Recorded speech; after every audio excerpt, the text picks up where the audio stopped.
Good evening, everybody, and welcome to the Key Biscayne Police Department Town Hall meeting. We're grateful that you all came over here tonight to talk about whatever issues you may have. I have a great team with us tonight, our new Community Resource Unit, that's going to be doing a quick presentation on some of the things we're doing within the community to help expand our services, to provide better communication to the village of Key Biscayne, to allow for better crime prevention in the future, give us some tips on how to do things better, how to better secure your homes, your cars. But what we'd really like to do tonight, and I welcome all those who are home tonight or watching on Facebook. This is actually historic for the Key Biscayne Police Department. This is our first ever Facebook Live event. So to all you Facebookers, hello. What we really want tonight is we want your input and we want interaction with you all. That's what a town hall meeting is all about. You're here to talk about things that you feel are concerns, things that we feel are concerns. I will tell you that nothing is off limits tonight, except for politics, hopefully. And we're going to open up tonight with meeting my team. And first I'll start with Deputy Chief Jason Eunice, who is our operations commander. Sergeant Anais Paez to his left. To my right is Lieutenant Danny Valdez. Danny is the commander of all of our special services units. That is our Marine Patrol, our Community Resource Unit, motorcycles, anything that's specialized falls under Danny. And we have Officer Nerio Nieves, and we have Officer Martina, who you're going to get to know a lot tonight, Doño. And this is our team. This is our first community resource group, and they are volunteers. And what I love about this outfit is they love working with the community. This is what they want to do. This is why they joined the Key Biscayne Police Department. And it falls in line with the things that we tried to do in the past, that we want to continue to make better in the future. I'm going to let Deputy Chief Eunice give a little short dissertation, and then we're going to turn it over to the folks who make it happen. So thanks for being here tonight. Thank you, ladies and gentlemen, for being here. This is very important to us all. None of us really live in this community, but I can tell you that we love this community. It's part of who we are. We come here every day, and we're excited to be here and serve this wonderful community. These officers, like the chief said, are volunteers for this program. They're eager to make it successful, and we have the right team. With that, Lieutenant Valdez, if you can go ahead and start the presentation. Well, welcome everybody. My name is Lieutenant Manuel Valdez. As the chief mentioned, I oversee all the specialized units in our department. First, I want to thank you for inviting us out to spend some time with you guys. We do want to create that personal relationship with you guys, the community, business owners, school members, residents, whoever. We just want to open that rapport with you guys.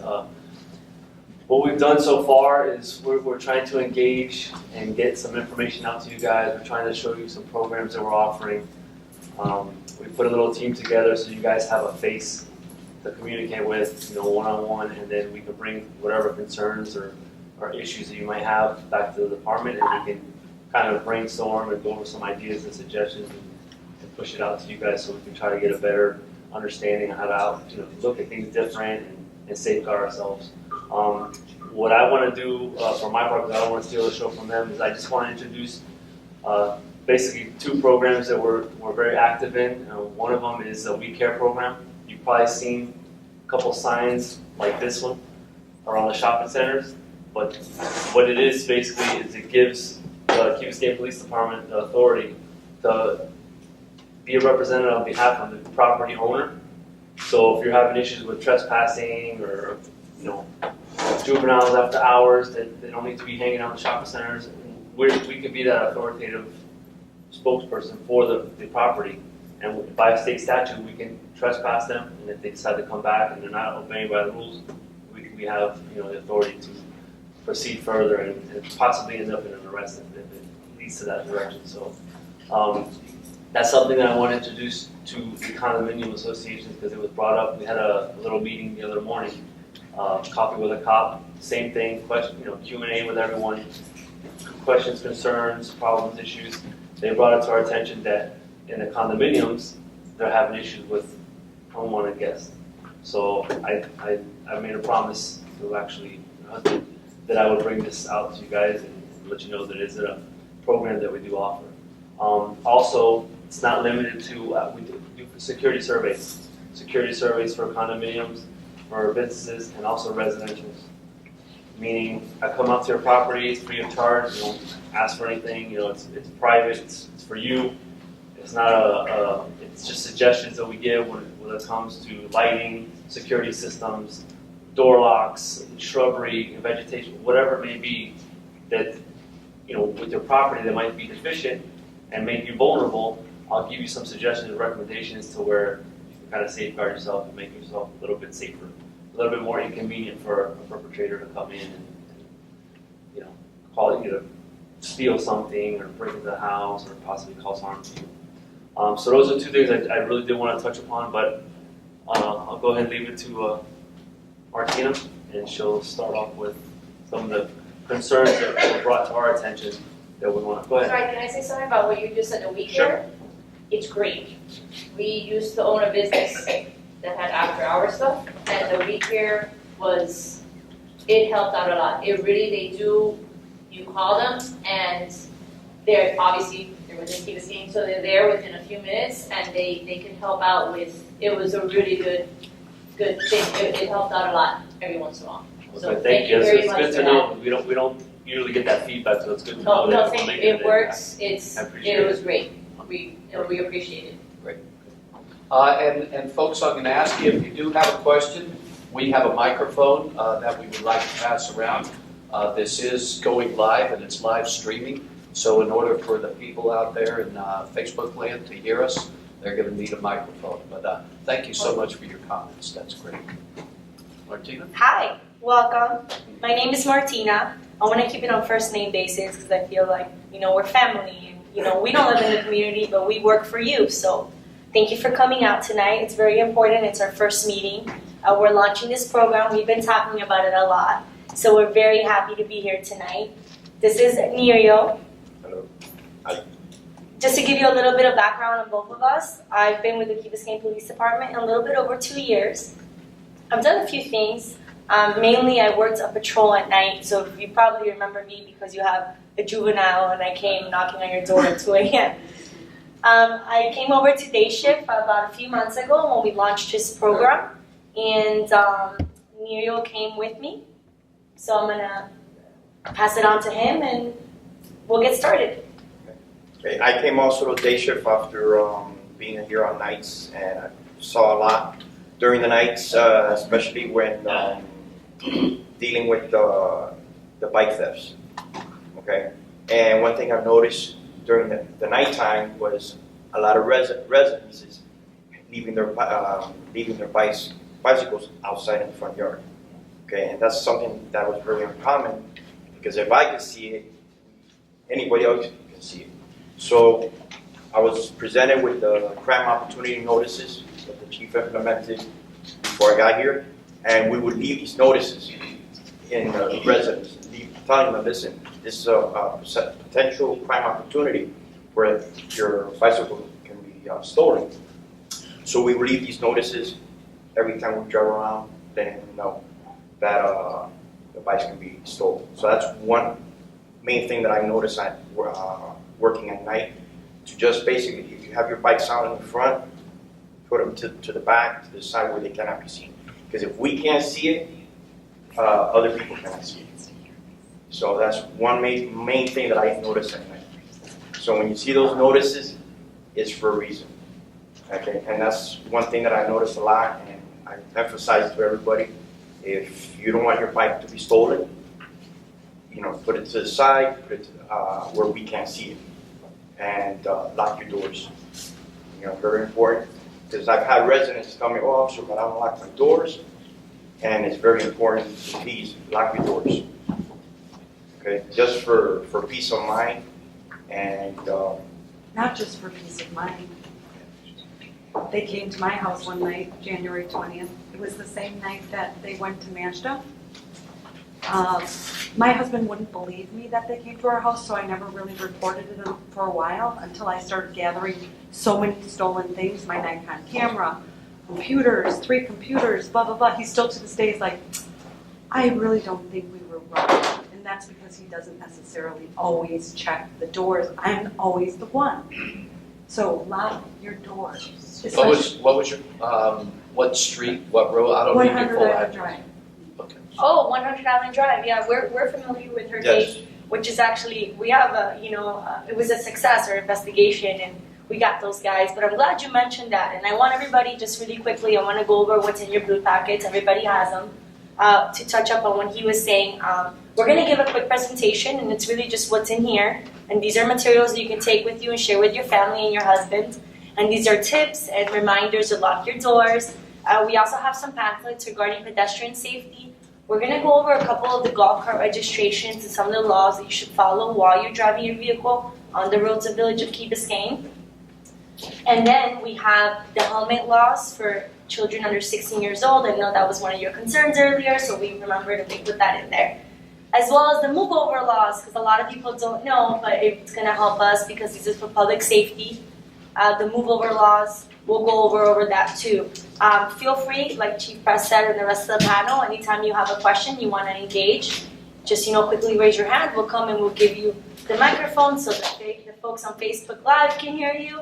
And we're just going to get going. It's going to be a very quick presentation just to go over some of the things that we've been talking about, and we'll go on from there. Just so you guys know, if you need to reach out to any of us, our information is in the first page in the top. The phone number, our names, in case you forget any of our names. And you can call the station anytime, and either if we're not there, you can leave a message and we'll call you back, or you can get in touch with us. Another issue that we think is important to bring to everybody's attention is the juvenile curfew. So we're going to discuss that very briefly.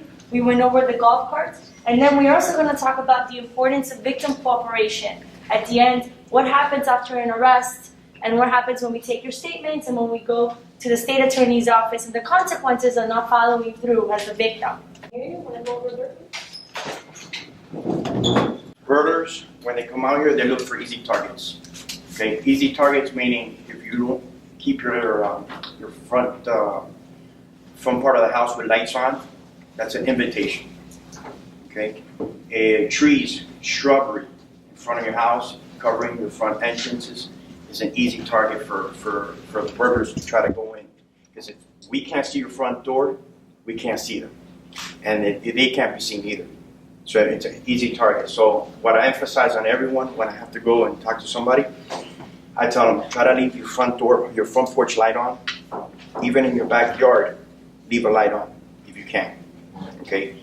Inside your house, if you can leave a light on inside your house also, if you're not going to be home, leave it on. Because the darker the house, the better the invitation. Okay? From my experience, from dealing with individuals that we've caught, I'm the type of person I like to ask them, what made you come here? And a lot of them talk because they feel like, oh, I did this because of this one. And majority of the times, it goes off. There's no lights, there was no cars in the front driveway, and it was an easy target. Okay, so if you have your front of your house and you have lights on, it helps. Backyard, also. Motion lights. Okay, believe it or not, security cameras. Okay, security cameras are helpful because if a burglar comes and sees security cameras, 9 out of 10 times they're going to keep going. Okay, and it helps a lot. Motion lights, security cameras, the trees and shrubberies. If you have anything in the front, if you want to change it, that helps a lot. Lock your doors. Okay, your back doors. I'm sorry. Oh, I'm sorry. Your back doors, also lock them, and check your windows before you go out. Okay. And when it comes to vehicles, make sure you lock your doors. Okay. Do not leave your key fob inside your car. Okay. Because I know it's easy to go in and out of the car. You get home, but the majority of the times that individuals walk, What they're gonna do is they're just gonna try the door handles. It's car hopping. You just keep walking, and somebody's gonna just leave the door unlocked. Because everybody thinks about, oh, I gotta do this, and then when they get out of the car, they forget to lock the door. It happens. Okay, it happens. It's normal. It's gonna happen. But double check every time. Make sure you lock your doors. And if you're gonna go somewhere, and let's say you're going to the gym, don't put your purse when you get to the parking lot right then and there. You put it in before you leave your house. Put it in the trunk. So when you get there, you don't have to. Nobody's gonna see you taking out your purse and putting it in the trunk. Never leave anything in front of your car where anybody could be. It could be seen. Okay, very important. Because the first thing they're gonna do is they're gonna look into your car. They see your purse. They're gonna break it. They're gonna break the glass and they're gonna go in there and take whatever valuables you have. Anything valuable, do not leave it where it can be seen. Let's do a quick show of hands. So how many of us have the habit of maybe leaving, you have to be honest with me, maybe leaving our car door open, either it's day or night when we're sleeping. Anybody? Not open in the sense where it's Unlocked. Well, actually there have been times where it's been unlocked, excuse my language, but there has been. So, how many of us have done it? Once or twice, maybe? Well, as Nerio was saying, thieves are opportunistic. It means that they're going to take the path of least resistance and they're going to go for what's easy, an easy target. Now, locking your car door can deter 90%. I mean, there are going to be times that they're going to be determined to go through your car, and we showed you a picture of a smash and grab, but that's typically when you leave your computer out, your purse out. How many of us leave our purses on our golf carts when we go walk inside Golden Hawk? How many of us? A lot, right? So I understand we're in Key Biscayne. We have the luxury of living in the safest place in Florida, and we're all happy. It's always nice weather outside, but we do have to be aware of our surroundings a little bit more. So we don't want to give you a big presentation and tell you what to do. We just want to, remind you, and that's what the packets are for you to take home and read over. We just wanted to quickly go and brush through that. We did have a video, but it's Technical difficulties. This is actually a video from a home surveillance system of a vehicle burglary we had earlier in the year, around the same time that she explained that her car had been broken into, and you also mentioned your home? No, it was my home, it wasn't my car. It was your home. Yeah, we had a few, few weeks. It was on January 20th, and I read in the Islander all about the people on Master Island, how the person went in, all they got was a cell phone. But at my house, they got a lot more than It was a cell very phone. scary. Him and I were actually one of the responding officers that night. Oh, you were? It happens very quickly. Thankfully, during the course of an investigation, we were able to go and get those guys. And that brings me to my next point, which is skip over to victim cooperation, because I think that's something that we should talk about briefly. So if you become a victim of a crime, it is crucial that you follow through with not only the police officer's statements, but also the state attorney's office, because that's how the bad guys get taken away, right? So what happens after an arrest? Have you ever heard the term no victim, no crime? Unfortunately, our judicial system is set up that way. Very few things that happen can be prosecuted without an actual victim. You dial 911, something happens, right? The police arrive, we investigate what happens. So an arrest is made, because we're able to catch the bad guy. Once the arrest is made, the police officers have to go to the state attorney's office, because when we make an arrest, it's a charging document. So we go to the state attorney's office, we file the charges for you, they take our statements, and then they reach out to the victims. Oftentimes, and we see more often in Key Biscayne residents especially, there seems to be a miscommunication between the state attorney's office and then the victims don't want to cooperate because they got their bicycles back or they got their property back, and the charges get dropped. This is unfortunate because not only we put in the work, but it's the people are going to come back.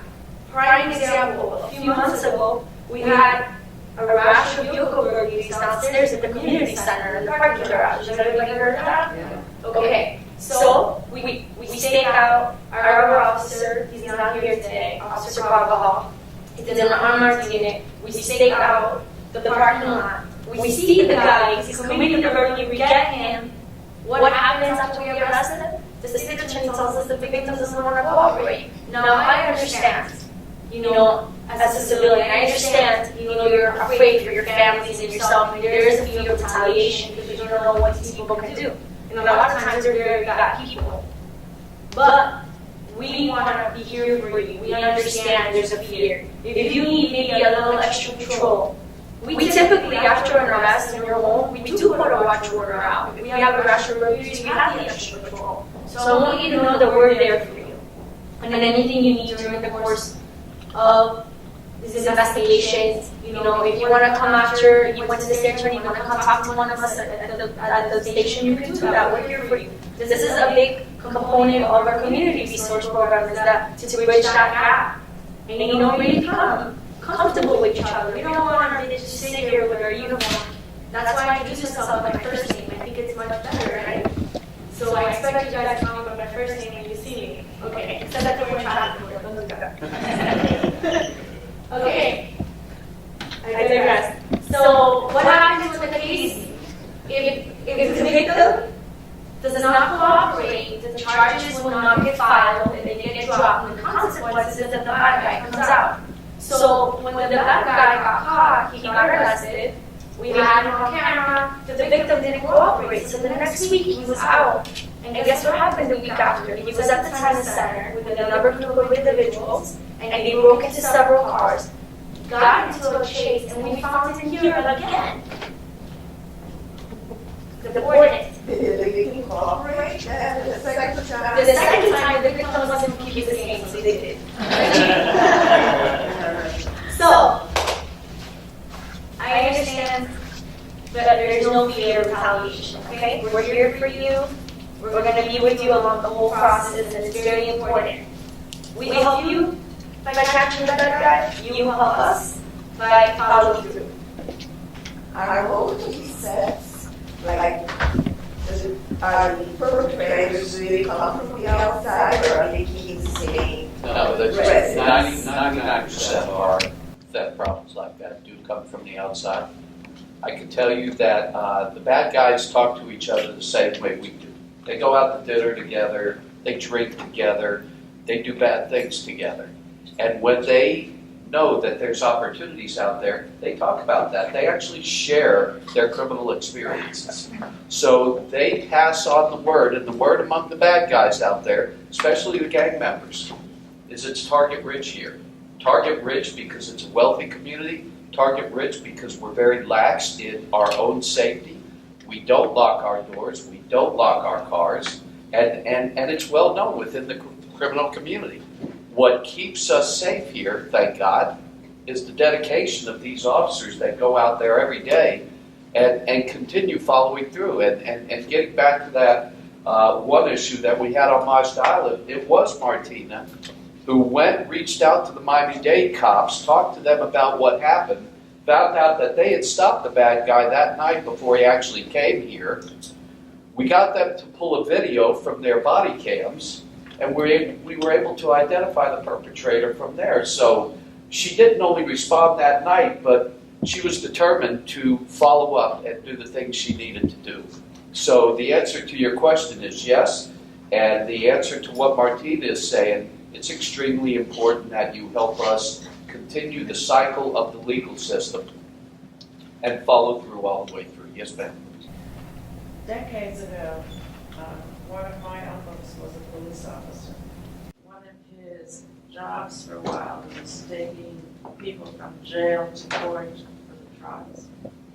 And one of the burglars told him on one of those rides that he would never go into a house where the lights were on in the bathroom.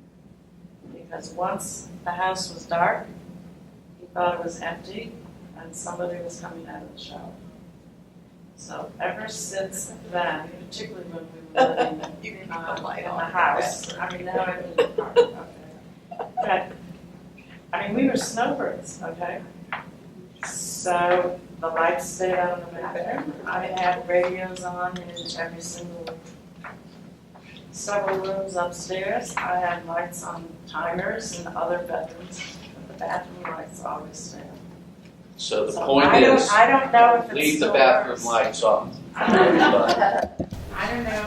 if that is still viable, but it gave me comfort in knowing Well, let me add to at least I that. was doing something.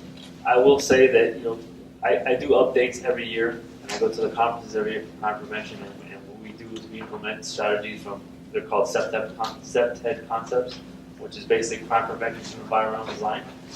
So every year they come out with new strategies, new intel from other countries, things that are working out there, and I try to bring it back to the community. And basically, across the board is the more inconvenient you make it for somebody for you to be a victim is key. And then also always making it look like somebody's home. You know, natural surveillance. It doesn't mean you have to get $5,000, security systems and all that stuff, but just simple things like keeping your shrubbery trimmed down, visibility from inside the house to the roadway, and vice versa from the roadway to the inside of the house. Things like that. It makes it like, oh my God, I'm not going to go to that house. I'm going to go to the dark house with the shrubs and no lighting and everything like that. They're going to go to that path of least resistance. So what you're saying is a very good point, because if you make an assume or an assumption that somebody is home, so that perpetrator is going to be like, you know what? That's Might not wanna the try that. example here to jump in on what you're Yeah, like, saying. if This you is look at exactly what we wanted to This show picture you. here, you can't. If you're home, you can't see out the window, and obviously people can't see in the window. A lot of hiding spots there with the shrubbery. This one, no trees, no bushes, lights everywhere. I mean, you might think I'm paranoid, but my house, I keep it like an airport. I mean, it's like a runway. You come to my house at night, lights everywhere. My wife thinks I'm crazy. Maybe I am, but you know what? They're going to go to my neighbor's house, and I'm going to tell my neighbor, I told you so. You know what I mean? So, go ahead. Barbara has a Right question, there. and then we'll take it. Yes, sir. My question to you is, what are the things that you're seeing more often? What's the menu here that concerns you? In The regards things that bothers you? Is it burglary for an auto, like the smash and grab? Is it the home? Is it, what are the things that are keeping you? What up I've at night that's noticed bothering you? here, what a lot of it is people do have the tools and their properties, but they're not using them. Like, they have alarm systems, state of the art, they don't turn them on. Matlock, locking mechanisms on their doors, but they don't lock the door. Right. I understand. You mean To answer your question, the major crimes that take place are the easy ones. And it's a collaboration of all of them. Whether it's a bike theft because the bike was left out and it's just on the swale, vehicles that are unlocked, and that's why we're going over all these things, because it is what we see. It's not one, probably if we had to pick one, it's bicycle thefts. Yeah. That's Yeah. top, because it's so easy. Everybody leaves them under their carport, even if they're with a lock. They just come with bolt cutters and take them. And because they're visible, mainly because it's visible. I don't think we've had any that has been with bicycles taken that were in the backyard. They've all been from underneath the carport or under the garage where there's a lot of access and vehicles. They've all been there. And the vehicles that are left unlocked. Has That's anybody taken the green bikes? no, because they have GPSs. Yes. You have to get they weigh a lot. And they're not something that people want, and they're easy to identify, which is another thing. If you made your bike specific to you and you put something that's a special characteristic, it's easier to identify. So something like a line bike, if it's in another city, we're gonna know that it doesn't belong to them, and they have GPS, so that's the major thing too. But yeah, property thefts, that's like the That's main the thing number here. one. Mainly because people leave the opportunity there. How about condos? What is the major crime Again, or? bike Condos, thefts. bike theft. Bike Yeah. thefts, yep. They go into the garages because who's monitoring that? Nobody. We can do our area patrols, but in the end, it's not something that's monitored 24/7 or that is visible to the outside public. Only the people that live there. And if a car is driving through there, that's expected because cars are supposed to drive through a garage. So it's something that it's left in the bottom, it's not secured. Even if it has a lock, it's very easy for somebody to just, with a bolt cutter, cut them and take them. But touching on that, and I don't mean to interrupt, but keep it in mind that we're aware of these things. So we have programs and we have designated responsibilities for our police officers to go in every day as part of their areas of patrol and actually go through every condo and drive through every parking garage. So as part of the program that Deputy Chief Unison put in with his staff, we have created what we call hot pockets, where we know these opportunities are quite plentiful. And you will see more police officers there ordinarily than you would at other places. We make sure that we document all of these. There are a lot of times where we hear, we don't see a police officer, and we hear that a lot. Well, folks, we're only 36 cops in Key Biscayne. So you're not going to see us on every street, and you're not going to see us every moment that you're awake and out and about. But because of the things that we do, and because of the way we control, that's why we're in a position to say we're a pretty darn safe place, because we put our cops in places where the bad guys can see us. I had to come over here at 4 o'clock in the morning this morning, and the first thing I saw when I crossed into Key Biscayne was a marked police car lit, and a police officer there watching every car that comes in. So you've got that vigilance right there. We're bringing to council in the new council session license plate readers for the entrance and the exit of Key Biscayne that will target any already known stolen cars, and that will give us real-time information and alert every one of our officers. They get that alert immediately that a stolen car has just entered Key Biscayne. How do you get that? Wow. It's a camera system, and it's through technology, and it's a program that works with the National Crime Information Center and the Florida Crime Information Center. So every time a cop in the state of Florida or the U.S. puts a stolen tag or a stolen car in, this program intercepts that information, and it now downloads it. So when the camera reads it, and the camera only reads the tags, it doesn't look inside, it's not telling us who's in there and who's not, for those of us who are concerned about privacy. But it reads the tag, and if it spots that tag is either a stolen car, could be a silver alert, and we could save lives through this program. A while back, it wasn't a real popular idea. I believe that the council is supportive of it now, and they're going to bring it back for some type of action this year. So we're prepared for it. We're already building an infrastructure. We're doing it privately on Mashta Island because the homeowners association there came up with the dollars to fund it themselves and house the system in our police station. So it's a simple thing for the village to put it right there at the entranceway and to better provide our police services. So we're trying to use modern technology without that big brother watching, and to ensure that we're just there to catch the bad guys. We're not there for any other reason, and our technology that we're using is the same. You also see the license of criminals, right? If there are criminals that have been spotted, and if that license is... Well, if the tag is identified for any type of a criminal warrant, or a civil warrant, or a silver alert, or an amber alert, or any of those types of things, it will notify us. Yes. We have a question up there. Ambulance first.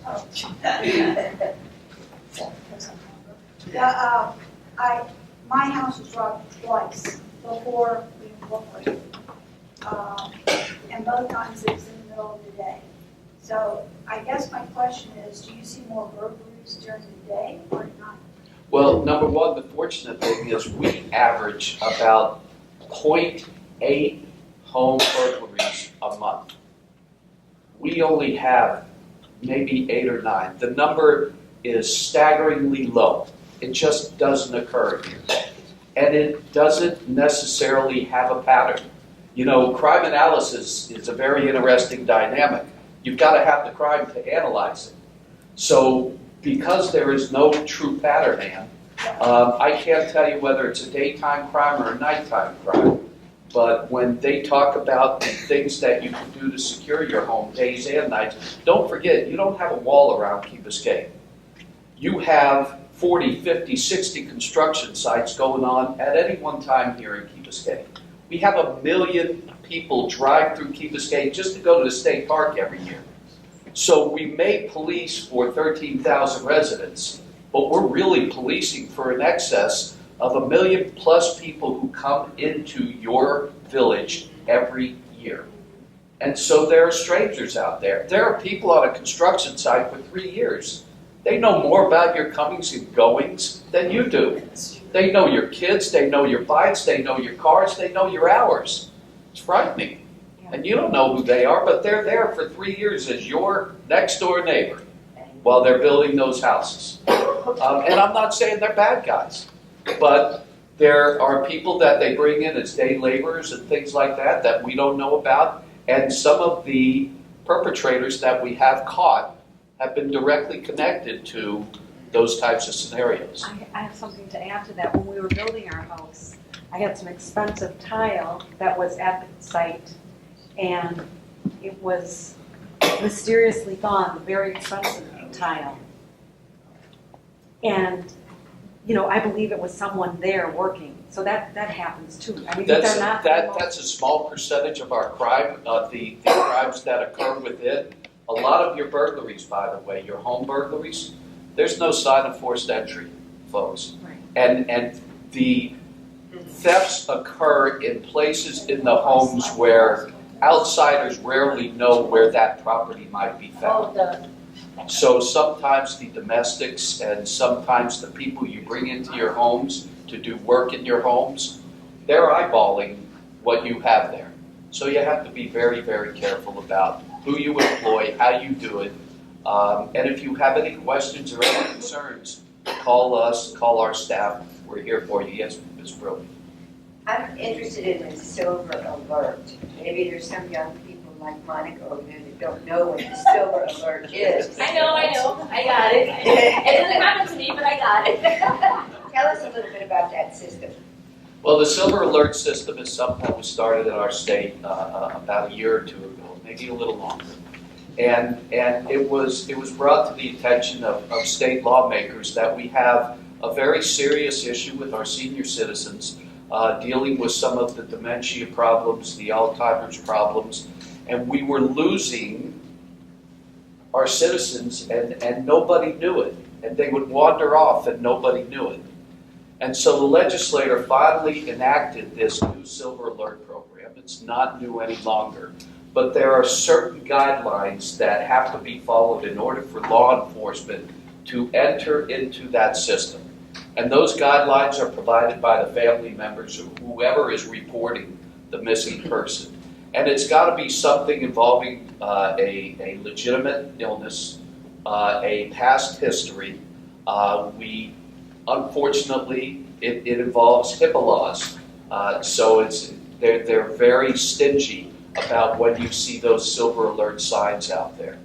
But we do have the procedure here in our police department. Every police department in the state of Florida follows the same guideline, the way we enter it, the way we respond to it, and we are all given that alert, all of our officers, whenever those things happen.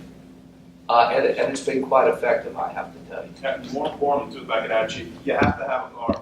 So we have to have a car involved for that Silver Alert to be put out. You can't just put out the information on the highways without a vehicle attached to it. That's Right. one right there. So.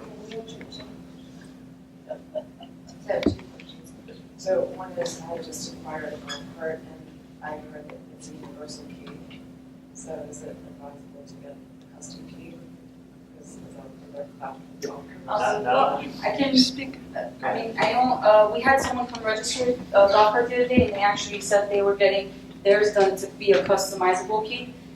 I'm not 100% unless I don't know if any of you guys know, but I believe It's recommended that you do because even if you take a belt buckle, sometimes you can start the golf cart. You can with start a belt golf cart with so on it. So they are universal. Sometimes we get calls of a stolen golf cart because somebody thought that was theirs, same color, same whatever, and they drove it home from a Dixie, and it ends up being, and they just mistaken the golf cart. It happens quite often at the Ibis Lounge. I don't want to say it. That doesn't exist anymore. It's a keyhole now. Oh, the keyhole, yeah, it's a keyhole. My apologies. Yeah. Okay, then I have another question because of Yes, ma'am. twice in the past month I've had a credit card issue, and I never really had them. Or volunteer, so it was like 2 times, wow, so it's really advice we could Was it a check card or a credit card? credit card. So It's a matter of preference, but what they recommend and what I recommend is I don't use a check card, anything that has to do with my bank account for anything. I use a credit card and I just pay that off. So groceries, gas, whatever, use an Amex or whatever, MasterCard, at the end of the month I pay it off because they will reimburse you or they'll credit your account and they have fraud protection on it. Because fraud down here is out of control. So you gotta be careful. But I will tell you also that if you don't report it, that's paramount to us because we had one business here on the Key where we had several people have their alleged identity taken or their credit card information taken. The bad guys are as quick to figure technology as we are. And so they've got swipe cards, they've got ways of doing things. You try never to lose sight of your credit card, and Martina's family is in the restaurant business. And I've known them for a long time, and I've watched how they and their folks do their credit card swipes. And it's always visual. You can always see where they're at. A lot of companies now are having their servers bring these little tablets, which is a fantastic thing. But once you lose sight of that card, there's no telling what's happening and who's got it. And very few businesses, by the way, do a background check on the personnel that they hire. Right. So if it does happen, let us know. We have a way to track it, and if we can identify a certain location, like we have in the past, we're able to at least kind of zero in on the perpetrator and take care of that business. Hold on, Robert. So to add to that, I was at a briefing with the NSA, and they're in charge of currency, besides securing the president. And they were talking about the amount of fraud that they had was staggering, in the billions of dollars. And the worst place in the country is here in Miami. And that the credit card numbers are sold in these. And that's why they started to push to get the chips, which now all the credit cards have. But it's become such a problem. And like I said, Miami is the worst. It's Miami is the fraud capital of the world. Yeah. Medical A fraud, lot of different kinds of credit fraud. card fraud, white collar fraud. I hate to say we're number one, but we're number one in so many bad ways. But those are the facts of our life. Insurance fraud. So you have to, again, as these officers are trying to explain to you, there are things that we can do to help you, but you have to help yourselves also, and they're willing, more than willing, to come to your homes, come to your condos, and talk to you about ways to safeguard yourselves and safeguard your properties and safeguard your personal information, which, by the way, somebody gets your information and steals your identity, it could take you years to get out of that mess. It's a frightening thing. And it is the number one crime in America right now, is identity theft. To add to that, the new thing now is to check your cards for the chip. Because if they take that chip off the card, they can just put it on another card and it can be used as if it was yours. So again, like you said, if you lose sight of it, they might just take it off, you might not even notice. And also, they don't even need to have your card. If they're just close enough to you, they can pick up that information with certain things that they have, and they sell wallets now that are to protect against that. It's kind of like a magnetic thing, and it blocks it from them getting that information. But yes, we've had a big increase in those reports. So what do you suggest then? If you go to a restaurant, you don't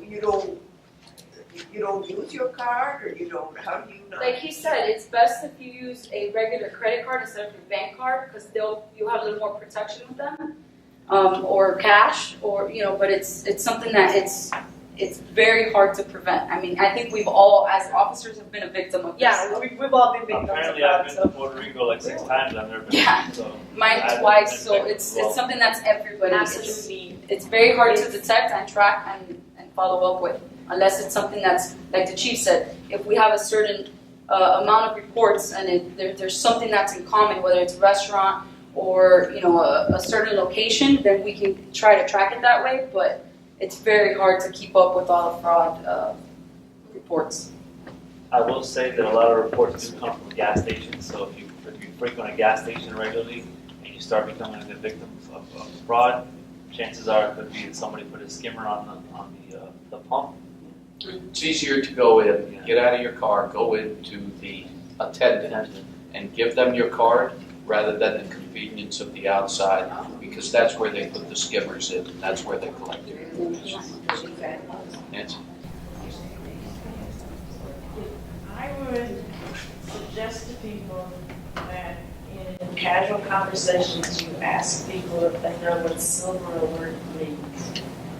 Because it's very surprising how many people have seen it that don't have a clue as to what it means.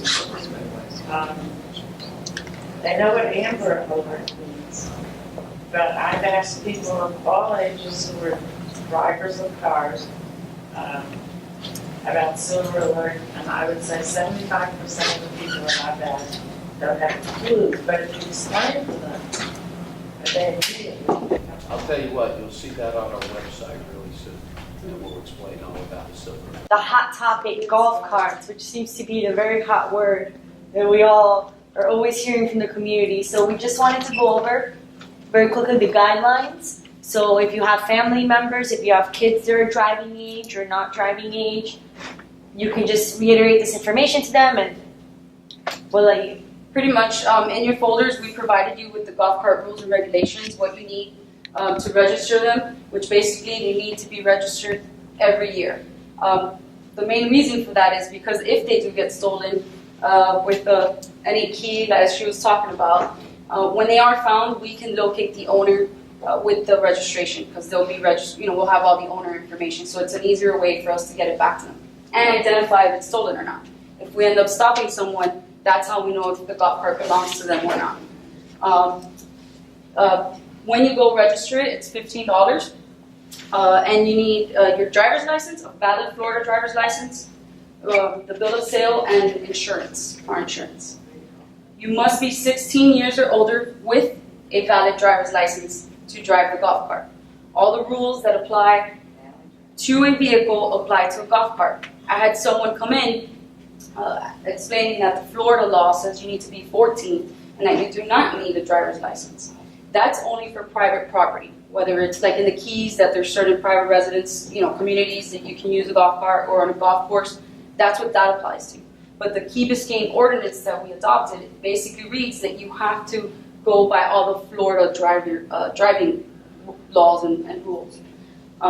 So that means even if they have a learner's permit, they cannot drive it by themselves. They have to have someone over the age of 21 or older with a valid driver's license next to them. Yes, sir. Is there an automatic fine? It's like a vehicle. So if we observe someone commit an infraction, we stop the vehicle and then we go from there. And if they do not have a valid driver's license, they are cited for not having a valid driver's license, which is actually a criminal citation. So if you have grandchildren, children, nieces, nephews, spread the word and let them know. Because people are under the impression that they can drive it because it's a golf cart. Does the citation carry a fine? Absolutely. Absolutely. Absolutely. It is a fine, just like a regular car. It's as if you were driving a car without a license. Yes, but by the time we call you and tell you that we have someone visible to us that's driving under the age of 16, even I've seen kids much, much younger than 16. Now, then they've gone and there's no, it's minutes. The issue with that as well is we can't just stop someone because we assume that they look under the age of 16, unless they look like, it's very obvious. They're 8 years But old. they have to commit an infraction, just like any other car. They have to commit an infraction for us to be able to stop them. So I can't just stop somebody because what if they are 16 and they do have a valid driver's license? Now I just violated their rights and stopped them because I assumed that they were under the age of 16. But you could be, it's happened to us with a specific kid that I know, and I've gotten calls on him that he looks like he's like 12 driving a regular car, and he's very well over the age of 16 and has a driver's license. So it's a little tricky when it comes to that. And unfortunately, we can't. We would love to be everywhere at all times to catch every single person committing infraction. but it's just not, we can't. We want to, but we can't. And we try to go to those calls when we're called upon. Try to get there as soon as possible, but if they're no longer there, we can canvass the area, try to find them, but other than that, if they don't commit an infraction, we can't stop them. How about drugs, legal drugs? I've heard, and they're probably rumors, but that there's a lot of illegal drug in Key Biscayne, and that there are even vendors that shall remain nameless, but vendors where there's a lot of I wouldn't consider Key Biscayne a case of a lot of drug issue going on. There may be isolated incidences, and I assure you those are usually caught on to. We do investigate these and do whatever needs to be done to apprehend the subjects or kind of locate where the issue is, and we do target those areas. And to add on that, we like to say, if you see something, say something. So if anybody sees anything that's out of the ordinary, give us a call. That's what we're here for. You can remain anonymous. The chief has a tip line where you can remain anonymous and provide that information to us, and we'll certainly follow up on it. Absolutely. And just, Key Biscayne is a very affluent community. We have had some drug issues in the past. Unfortunately, we've lost some of our young people to opioid overdoses. So it's not something that is necessarily overly prevalent, but we have that issue here. And we have to be aware that, that's where educating our kids, that's where being vigilant parents, and a lot of times things like this fall on the police, but I throw it where it belongs. I'm a parent of 3 daughters. It's my job to raise my kids. It's my job to educate my kids on drug abuse and some of the other issues that they have to deal with. And if they make a bad decision, then there is a bad consequence to go with that. But, understanding that we have issues here on the Key, if you hear about it, as DC Eunice said, call our tip line. Front page of the Islander usually has that tip line. And I'll give it to everybody tonight before we go again. But you don't have to leave your name. You don't have to identify yourself. You don't have to say anything more than, I saw something suspicious. I've seen the same car pull into this house at 4 o'clock in the afternoon. They run in, they run out. That's how we ended up catching one of the biggest dope dealers we've ever had in Key Biscayne. Was a simple phone call to me that led to just a little observation by some plainclothes police officers. And before you know it, we got a guy with a cache of guns, a cache of dope. Oh, yeah. And he was our concierge, by the way. Only in Key Biscayne, people actually wrote him checks for their narcotics purchases. And they were quite surprised when we knocked on their door. So understanding that there is, and I think this is what Ann East was trying to say, this is not a drug-induced community. But to close our eyes and say that we don't have a problem here, America has a problem with drugs right now. America has a huge problem with opioids right now. Very dangerous drug and becoming easier for our kids to buy. So be aware. We put little information out on our websites anytime we get some of that.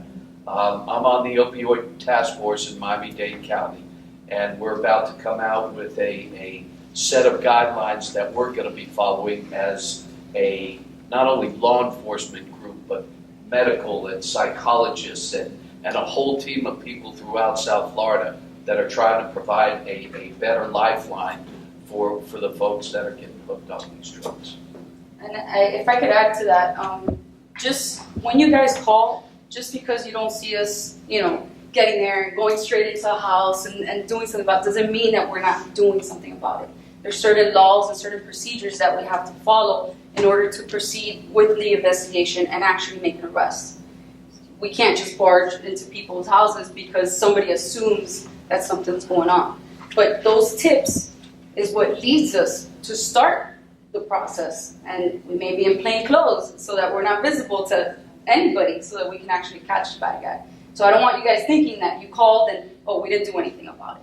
We do. We We follow just up. have to do it in a discreet manner so that we can actually get to the end of it. Your handout here it says not a learner's permit. No, they cannot drive alone with a learner's permit. So you can't. It's like a car. It's like a car. Yeah, exactly. I believe that's for to register a golf cart. To register a golf cart, you need a driver's license. You need to be an So adult. this is just to. That's the registration guidelines, and to drive, it's just like a vehicle. They can drive it with the learner's permit as long But as they they have have to be, someone over the age of 21 with How them. old do you have to be in Florida to get a learner's permit? 15, 15. but you have to drive with a parent over the age of 21. Or anybody over the age of 21. Or a blood relative, because in Indiana, my granddaughter's 15 in Indiana, and it has to be a blood relative. No, here it's anyone over the age of Anyone 21 over the age of with a 21. valid driver's license. Each state, they have a little bit of variation. I'm not volunteering. And just remember, with the golf carts, you have to follow all traffic laws, which means you have to stop at stop signs, car seats, seat belts. You have to have lights, windshield to drive at night. You can't drive on the sidewalks. You can't run pedestrians over. And please do not drive on Crandon Boulevard more than it takes you to go behind to either Fernwood Road or in between plazas. I know that's a big issue, and everyone always calls and asks us, you cannot drive on Crandon Boulevard unless you're getting in between your buildings or the plazas. I was given a very good tip the last time I went to register my golf cart, which was if I have to drive on Crandon Boulevard, drive in the same lane as the car. Don't drive in the bike lane because the cars are going to try and pass you and make you more susceptible to an accident. Absolutely, and not only it's also illegal for you to drive a motorized vehicle in the bicycle lane because that's there for the cyclists, because we want to keep them safe as well. But because golf carts go much slower than vehicles, that's why we don't want you on Crandon Boulevard. And by the way, Village of Key Biscayne has adopted an ordinance, like Anais was saying, where you're allowed to drive a golf cart on a public roadway. That's really not the case in the state of Florida. So that's why I think there's a little bit of miscommunication between the other parents as well. And they're like, oh, I thought our kids had to be 14. Because when you Google golf carts in Florida, it says 14. But we also included the ordinance number in the printout in your pamphlet if you want to give them to any of your relatives or any family members. So we hope that this can clear that up because I know that's a hot topic, golf carts. Does the police department have a position on people who want to sell things to the public, such as Craigslist and things like that? Inviting strangers to your property? No, like anything else, this is a free country and a free village, and if you want to have different people in your properties and you want to take that chance, what I say is you have to act. We see this sign all the time, right, that says drive as if your children are playing out here.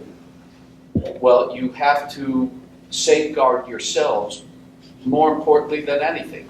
Craigslist has become a hotbed for criminal activity.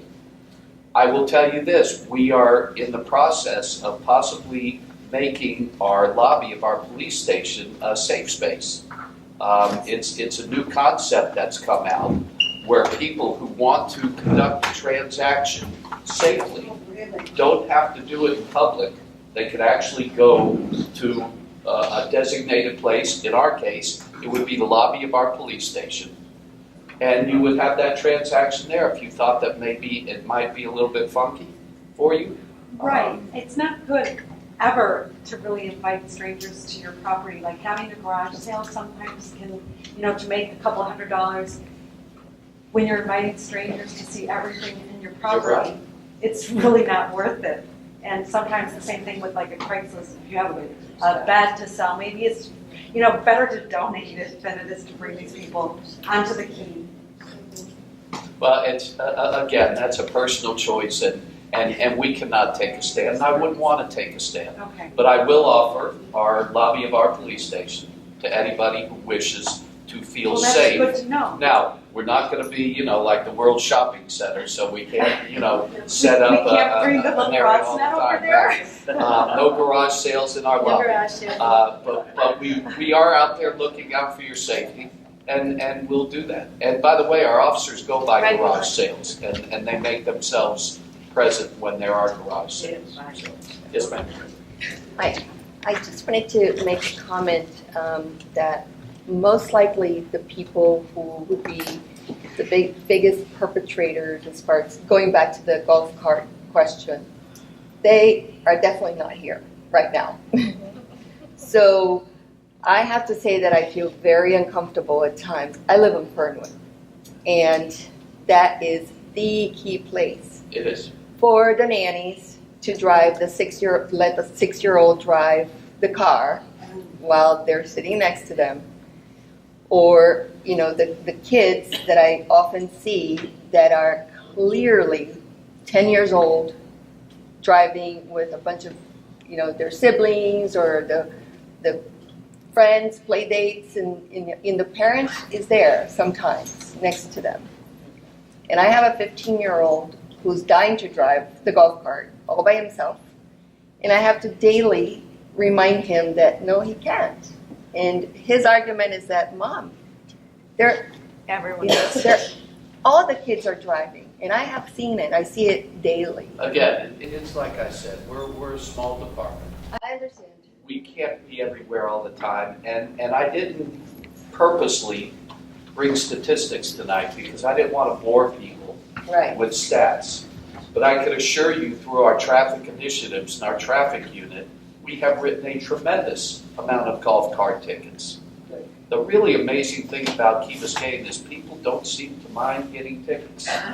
They call the ticket clinic or whatever it is they do, and they continue to go about their business. But when it comes to safety, our traffic program that we just did, our traffic safety campaign, our zero tolerance 90-day campaign, has actually made these roadways safer. I actually see people stopping at stop signs. What an imagination, right? They're stopping at red lights. They're obeying the laws more than they have in the past.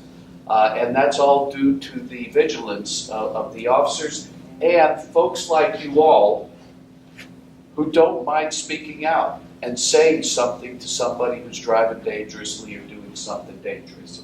So I would encourage you, even if we can't be there right away, if you call us and tell us there's 6 kids driving recklessly down Harbor Drive, the chance is we just might find them.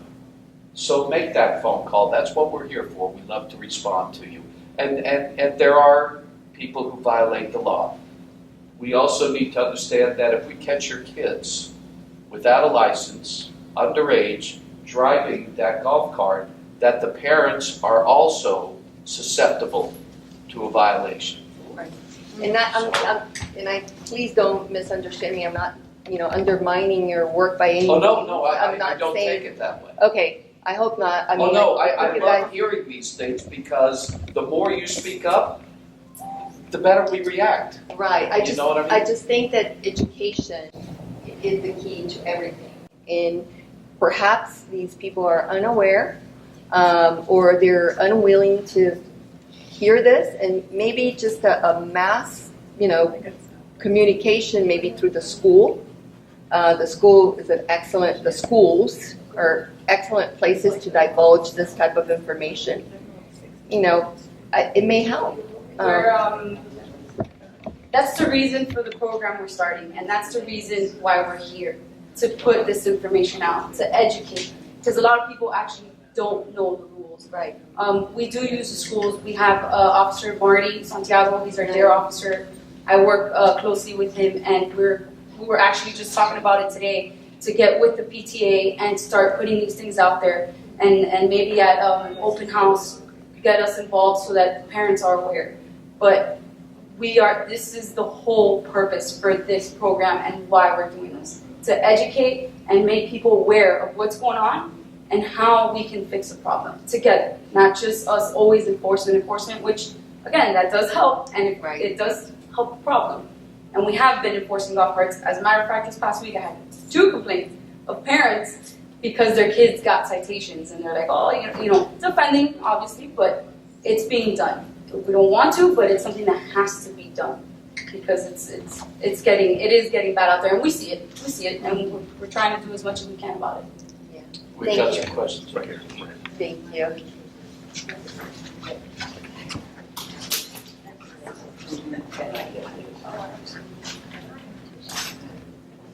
I can't let this evening close. I'm not sure you're going to close it, but without saying, Chief Press, you have been one of the most fantastic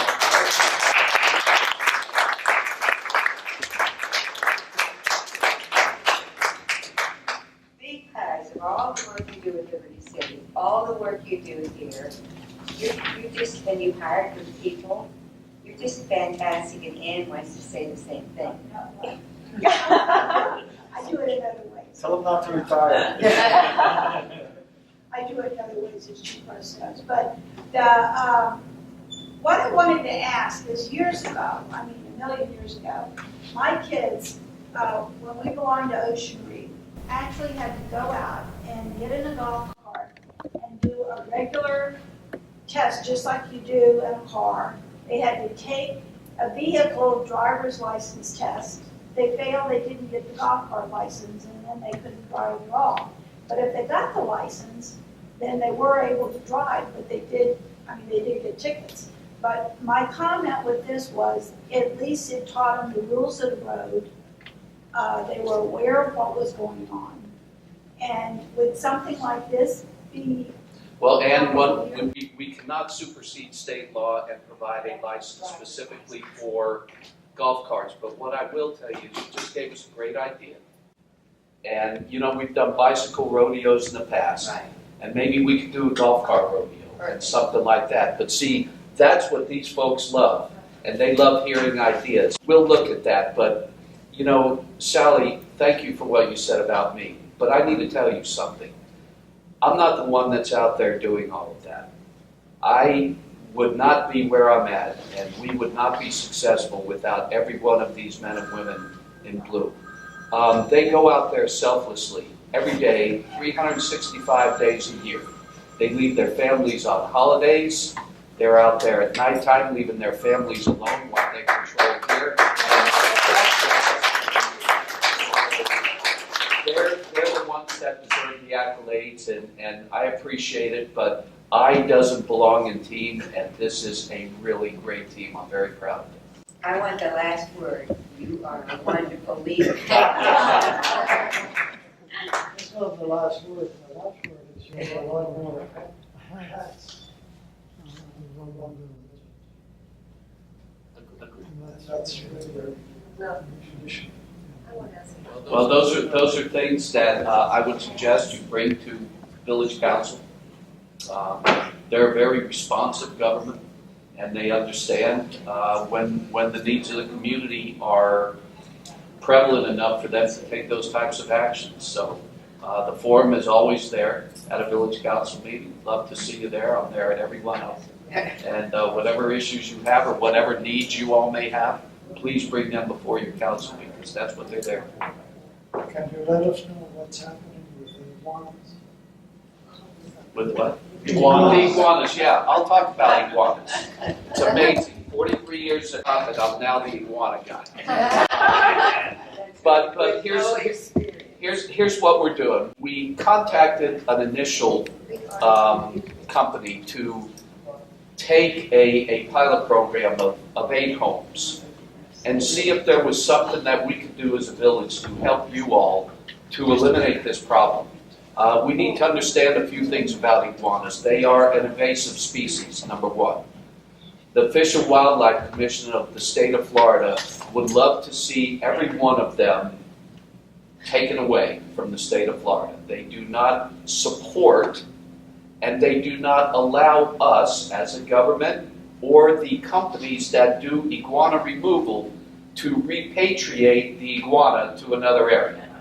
So we cannot take the iguana and take them over into Hialeah and drop them off over there and hope they're not like cats and they find their way back to Key Biscayne. We can't do that. So the program that we're currently doing is government-sponsored through our village manager who made the decision to at least give this a shot. The iguanas to the south of us and the iguanas to the north of us in the county and in the state parks, they take no action over there. So for every iguana we remove, you still have iguanas in the state park and in the county parks that are going to continue crossing our boundaries and heading into the village of Key Biscayne. It's impossible to get them all. It really is. And the company that we're working with, the way they describe how they catch iguanas is multifaceted, but most of it's labor intensive. They put the cages out. And by the way, for the animal lovers, we had one of our folks who works with our cat program was very concerned that the baits would attract cats. The only bait that they use is bananas. So the last time I saw, cats don't really get turned off by bananas. But the fact is that their cages are built specifically and to target the iguanas. But most of the captures that they make are by hand with a noose. And then they do what they have to do to remove the iguanas from the property. They destroy the animal? I would like to say that they are humanely euthanized, but they have to by state law. They're not allowed to set them free. So we hired this time around a very large company, but they are throughout the entire state of Florida. They have already been involved in residences on Key Biscayne before we hired them. They're very successful in Pinecrest, Coral Gables, and some other communities throughout South Florida. And they can only take on X amount of properties at a time. So the pattern will be, we'll see what happens with our first 8, 10, 12 properties. And if we see success and the iguana's not coming back, then they're going to be moving to another 8, 10, or 12 properties. And that's how they deal with the iguana problem. They will not keep a crate at your house for 365 days a year. They don't do that. It would be impossible for them to do. And it's impossible for us to surround the village borders with cages and with news people. So I beg your indulgence, I beg your patience. It's a problem that we're overrun with now. And I'm thankful that the village wants to help you all out and do something about it. But it's a long-term program and a long-term fix. And I hope that answers the iguana question. Yes, ma'am. I don't know if the iguanas are, I live on the water and they really love it. They love the water. When we got our cats, since then we don't have any more iguanas. Unfortunately, I think the cats are no longer with us because, anyway, they got old and one fell in the canal and the other one, I'm not sure, I haven't seen him for a few days. Unfortunately, but that's, if people don't want any iguanas on their property, get a cat. Also, get them spayed and neutered. what is your position on the large crocodile in the canal? It's huge. That is not something that I do. I don't do alligators. And I don't ask our cops to. It's a crocodile. Okay, And sometimes maybe I come we'll wrestle outside with and it's like crocodiles. this. Okay, here's what I say. If a crocodile is a predator, but it's native to, Florida, even though it's not something that's normal here, mostly alligators here. And that's something where we would call pesky critters, and they would come out and make an attempt to relocate the crocodile, and they do that. So if you see it, and it's sunning itself, give us a call, and I say that with all seriousness. We will call pesky critters immediately. They're very responsive, and they know how to take care of that issue. I don't know if it's Fish and Wildlife. They came over, they asked me how big it was. I think I said it was 8 feet, and they said, well, I think it has to be 12 feet in order for us to come and get it. We call pesky critters, and they take care of them. And my kids still love to jump in the canal. Well, they need to be very careful because they are predators, and kids and animals, small animals are very susceptible. They're not kids anymore, they're 6'2". So. Okay. Yes. I don't know if it's true or not, but I heard there was some body parts that were found in the mangroves that you were eating. Or was that just a rumor? No, there were some bones that were located, and the rumor mill and the mommy chats in Key Biscayne immediately identified them as human remains.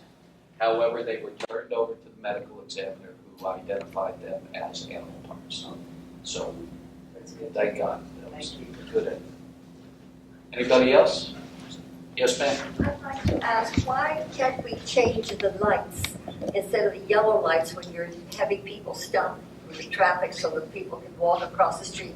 Why can't they be changed to red? That is a great yellow question. is just, you sort of think like you could slow down and keep going. We actually reached out to Miami-Dade County, and the question was, if you didn't hear, why can't we change those pedestrian flashing lights from yellow to red? And there are certain rules on signage that we have to follow throughout Miami-Dade County, certain rules from FDOT, the Florida Department of Transportation. However, we did talk to the county about that, and we are in the beginning process of possibly becoming a beta site for turning them into red flashers, using a different concept, actually putting a stop sign on that big orange sign and having the stop sign flash in red also. So we are working with the county. We're in the very infant stages. It's not done, as I know, anywhere else in Miami-Dade County. I've heard there might be one or two other communities that might have done it, but that wouldn't be on county roads, and this is a county road. So we have to go through county approval processes. But we've thought about that, and I agree with you, ma'am, and that's a great question. Thank you for asking. Hold on 1 second. Yes, ma'am. Since you're working on the lights, those flashing lights, is there any way at all that they can be extended in time? For example, my husband is handicapped and he uses a walker. The lights don't give him enough time to actually make it, to the other side. That's another great question. I will reach out to county. Again, all of these, every traffic signal, any sign is mandated and controlled by the state of Florida and Miami-Dade County. And there are time limits on every one of them. They cannot exceed, they can be slower, they cannot be sped up, depending on what their rules are. I will absolutely reach out to their public works tomorrow, and we'll see what we can do about that. You bet. Last question, or last comment. Sally's closing us down. No, but just from me, guys. I find those flashing lights fantastic. I ride my bicycle all over. Most everybody stops, and if they don't, I scream at them and say, stop. And they're wonderful. They save a lot of lives. Especially that one on. I wish we could do more. Fantastic. What I'd like to add to the lights is, even though you feel safe because the lights are flashing, some people don't see them or they don't have time to react to it in time. So please make sure that the vehicle stops before you cross. Absolutely. Don't cross and assume, oh, they're going to stop because they saw me or they saw the light. No, sometimes people don't see them or they didn't have that enough time when they reacted to it. So make sure you make that eye contact with the driver, they saw you, and they stopped, and then cross over. Right on. And we do have time for one last question, Mr. Ellisberg. Hey, Chief. I was asked by our County Board of Directors President to raise this question to you, which is, are there any enforceable or any kind of rules and regulations for people who ride bicycles on the sidewalks versus the pedestrians who try to walk on the sidewalks? You're actually allowed to ride a bike on the sidewalk. Yes. Now, I will tell you this. There's common courtesies out there. Number one, if I'm riding a bicycle on Key Biscayne or on the Causeway, I'm taking my life into my own hands. It's been dangerous for bike riders out there. So personally, taking the police chief out of me, if it were my family, I would want them on the sidewalk, number one.